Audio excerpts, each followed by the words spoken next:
భయపడాలి. భయం వేస్తున్నామో మనం అది ఇలాంటిది అనేస్తారు, ఇలాంటి పరిస్థితి అనేస్తారు, భయపడే అవసరం లేదు. రోజు ధైర్యంగా తెచ్చుకోవాలి. ధైర్యంగా కూడా చెప్పాడు, ధైర్యం తెచ్చుకో.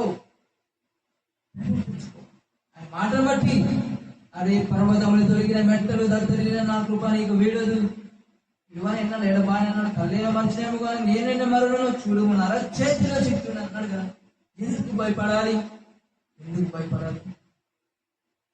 వీళ్ళు ఆ చెడు సమాచారం నమ్మేస్తారు, వాస్తవమే నమ్మారు. అని చెప్పింది వాస్తవమే, కానీ వాళ్ళు దేవుని మాట బట్టి చెప్పాల్సింది. దేవుని మాట బట్టి చెప్పలేదు, కళ్ళని బట్టి చెప్పారు. కళ్ళని పంచేంద్రాన్ని నమ్మకూడదు, ఈ శరీరాన్ని నమ్మకూడదు. శరీరానుసారంగా ఆత్మానుసారంగా దేవుని మాటను బట్టి ఆత్మానుసారంగా నడుచుకుందాం. అప్పుడు మనకు విజయం చేస్తామని.